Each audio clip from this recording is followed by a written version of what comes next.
नेहमी नेहमी तीच साबुदाण्याची खिचडी खाऊन जर कंटाळा असेल ना मंडळी, तर ही अशी बटाटा किसून साबुदाण्याची खिचडी तुम्ही एकदा बनवून बघाच. अगदी सोपी आहे बनवायला. काय करायचं, एक मोठ्या आकारचा बटाटा धुवून सोलून खिसून घ्यायचा आहे.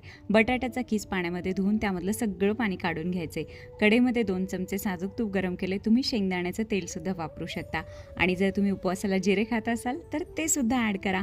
तर हा बटाटा 2 मिनिटासाठी परतून घ्या. झाकण लावून 5 मिनिटासाठी वाफ घ्यायची. नंतर त्यामध्ये हिरवी मिरची बारीक चिरली ॲड करूयात. तुम्ही हिरव्या मिरचीची पेस्टसुद्धा वापरू शकता. त्याचबरोबर भिजवलेला साबुदाणा ॲड केला आहे. भाजलेल्या शेंगदाण्याचा जाडसर कूट घालायचा आहे. चवीनुसार मीठ, थोडीशी साखर घालायची आणि सगळं छान परतून घ्यायचं. झाकण लावून 5 ते 10 मिनिटासाठी वाफ घ्या.